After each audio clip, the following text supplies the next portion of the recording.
Welcome back. What's going on? Not much.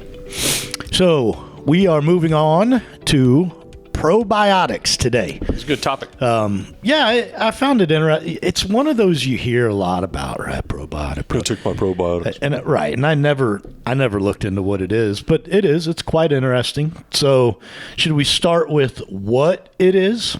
Yeah. Because I think a lot of people confuse what it is with foods that have it. And Both. they consider the food a probiotic, and it's not, right? It's so go ahead. Microbes, they're really friendly microorganisms, right? They predominantly alive. Yeah, you can get dead probiotics, and that's not a probiotic. It's dirt. Yeah. They predominantly live on fiber, and they can come in fungus, yeast, or mold, and they are live, or they contain live bacteria. And the good kind of live bacteria, I know everybody's like over there washing their hands right now, and bacteria is good. Right. So Heard that here. it's I was actually singing what's her name? It's all about that gut. So it's all about what I researched was it's all about the gut. Oh, but it does so much more. And the healthy, well, I can't wait to hear it, but the healthy bacteria that's in there that we often, I guess, deplete and abuse and hurt through mainly Western diet. I'm sure alcohol's not good for it. But we kind of beat up our gut in the Western world. Well, and before we head down this path, I'd come out and say, like I did, I think it was in yesterday's, is that if your gut is in such turmoil, which mine was, you can take probiotics up the wazoo and it's not going to help you. You need to start down the path of elimination and reducing the vegetable oils, the soybean oils, the sugars, all the crap, the alcohol. And if you have your proton pump inhibitors, your Prilosec and your all the sex and down. your Nexiums and all that stuff, you got to get that crap out of your system. We did a thing on apple cider vinegar to really turn the tide and go the other direction that way. But yeah, this is my word of caution. If you think probiotics are going to change your gut, I think you're mistaken. I would agree with that. They are going to help tremendously once you're on the path to healing. And they may even show some assistance, but to your point, they do provide. You got to get to the root. Yeah, they do provide in the aiding and producing of hydrochloric acid, which I don't even say most anymore. I'm going to say, 100% of people are, unless you've had gastric bypass, unless you've had one of these other issues, your issue is low hydrochloric acid. I gastric bypassed right before we walked in here. Oh yes, you look like gastric bypass. But I'm a little passionate about this. But your issues are that your body has been using all its vitamin minerals. It's trying to digest this crap we call food and can't do it, and it depletes your hydrochloric acid in the process of trying to digest this crap, and hence you are now left with a stomach that, I got heartburn. No, you don't. But anyway. And in fairness, I mean, you're passionate about it because you lived it. You're currently living it. Yeah, I'm healed, man. It's good stuff.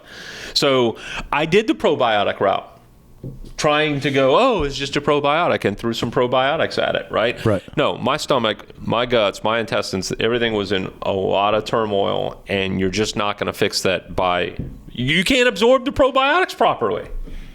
Right. You got to have hydrochloric acid in your body to absorb this stuff. Well, you don't really absorb probiotics, do you? Well, I think it's got to be broken. They need to have a healthy environment. And they got to have, they got to be broken down in a particular fashion. So, anyway, so go. So, microorganisms. That confer a health benefit to the host. Ooh, that's pretty deep. That was fancy, scientifically right? deep. So some of the stuff that I understand probiotics to do for us, right, is number one, they help in the production of vitamin B and vitamin K in the gut. Okay. Got that. They work to stimulate the enzymes that help to break down food, your absorption issues, your I saw in the recycling of bile specifically. Oh. Bile breaks down proteins in meats, and if you don't have the proper probiotic environment, the proper bacteria, you are not even recycling your meat properly. Huh. Interesting, right? So, go ahead. No, you were going to say something else? No, I got it. I got those as well. Help in making beneficial acids. We talked about that. Right. So if, one sign, an obvious sign that your gut's not working really well is diarrhea. Right. And what probiotics can do is they can help reduce that. They actually help you to properly digest, getting those nutrients, assuming you're eating nutrient-dense food. If you're not, you may not want the probiotics. Just get that stuff out. But what was the potato chip that Olean. Olean. Actually Olean. that you might ruin your underwear after a bag of Olean chips. Like don't take that on a flight, right? Yeah. Gosh, I wonder what that did to you remember those? There was a big skit or joke, or not joke. It was a story about the guy that took the gummy bears, right, on the flight. Oh no, that's not a joke. You can go to Amazon right now and see those reviews. Yeah, it was the Haribo sugar-free. Oh yeah, and it was the whatever the alternate sugar product. Yeah, that lights people up. So I think where Scott's going with this whole thing is it's pretty easy to understand that your gut's not in good shape. Heartburn on the one end, GERD on the back end, constipation, and or Olean type. Yeah. Yeah. You like the urgent, those commercials. Do you have the urgent, to go to the bathroom? Yeah, that's a problem. That's a gut problem. So anyway. So to that point, one of the things I read can drastically help those that are dealing with IBS. I'm not a doctor. I am a conspiracy theorist, and I wonder. I think you and I have talked about like even Crohn's and colitis and IBS, and I kind of put those in the fibromyalgia camp. That we're probably in large part doing it to ourselves. You bet. And it's this diagnosis when the doctor goes, I don't know what big pharma tool to give you. Right. Yeah. Crohn's and colitis. Absolutely. Diverticulitis, throw that one in there with it as well. My father. Inflammatory bowel disease, IBD, and then IBS, all that. It's all like nobody points this stuff back to the crap that you've been putting in your body for. Well, and even, my dad, let's see, is he 78, I think? 77, 78? And years ago, he had colon cancer. So every couple years, he goes and gets his Roto-Rooter checked out. Right. And he had one 2 days ago. And they told him he had pre-diverticulitis. I'm like, what? Remember that? Don't eat any peanuts or... Right. Yeah, pre-diverticulitis. But I asked my dad, I was like, what does that mean? And he said, well, they said not to worry about it. It doesn't really mean it. And I'm like... Dude, you're 78. That colon has been used and abused. Yeah. I mean, not picking on my dad. I'm just saying, at that age, you can have pre-anything. Right. I mean, he should have looked at him and said, that's a victory. I'm glad I don't have diverticulitis. I'm just pre-diverticulitis. Right. And he's in good shape for his age. But I was like, what kind of doctor tells a 78-year-old patient that it's again, and so probiotics do help with diverticulitis. Guess what? You don't have cancer. Right. Good work. So probiotic might be good for him. Like, in all honesty, it helps with diverticulitis. So the other one that happens is when we're talking about gut and abusing the gut is antibiotics. Antibiotics kill all bacteria. So when we're talking about, they don't, hey, you're a good bacteria, we're going to keep you. No, antibiotics kill all bacteria. There is a case. I'm not a doctor, but I play one on TV. But there is a case for antibiotics in immediate healing of significant issues. I think that there is a case for antibiotics. Problem is, they're overprescribed. Way overprescribed, right. And our gut issues in this country are getting far worse because of it. And they're doing far more damage, in my opinion, than they are doing good. Well, we talked about that, and I can't remember the source of the information, but that the doctors, when they can't, like when it's viral, right, and antibiotics going to do nothing, they'll still they don't want the patient to leave with that. It's that placebo effect, right? I came all the way here, and my doctor told me I need to change my diet. Like, right? No, come on, doc. Here's a pill. This is going to make you feel better. It's way overprescribed. So, tell me how to get probiotics.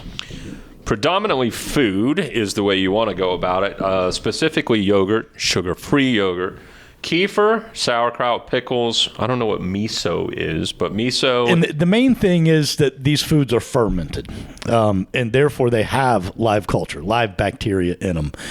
Sauerkraut's one. So I thought, pickles. Sauerkraut, coleslaw. I like coleslaw. I was like, are they? They're similar, right? There are no probiotics in coleslaw. Predominantly oil. Well, my brain went the other direction, and I was like, beer is fermented. Is it a probiotic? Is it? It's not. Oh, man. It's not. Unfortunately, there's no live cultures in beer. Back in the college days, I was making beer, and I bet you mine, I had all that fermented soot in my beer. I'm sure it was really good for you. Drink it with a spoon. Yeah, at the end, that was the part that got you over the edge, right? I mean, it was like, this is 12% alcohol by volume. But if you drink the soot, it's like 18. The soot. Oh, all right. So I have a couple of tips if you want to take a supplement. Okay. Two different sources kind of said the same thing, so I put them together. Okay. Right. The first tip is it's a thing called CFUs, and it measures the potency. And CFU stands for colony forming units. Okay. I guess it's a count of how much live bacteria is. You want the billions, right? It said at least 5 billion CFUs. Who's counting? How do you even count that, right? Oh, damn it! Start over. Right, lost count. 4,500,000,000. And the other thing was you don't want a single strain. I guess in this bacteria family, if you will, there's all these different strains. And the more strains in your supplement, the better. Aim for at least 3. Okay. 3 different strains in your supplement.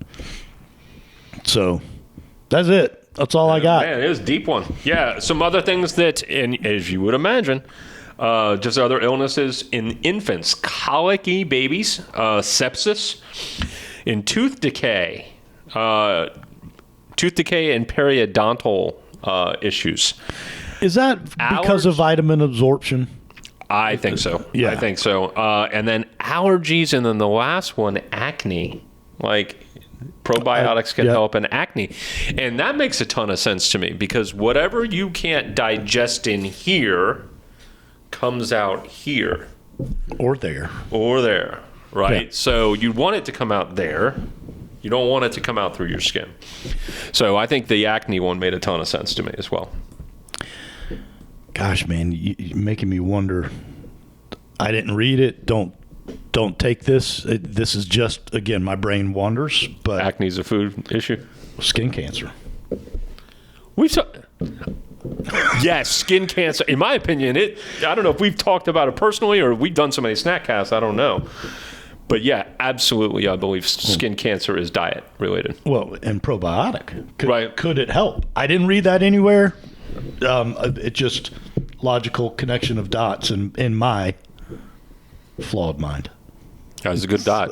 It was a good dot. Yep. So, all right. Good. Yeah.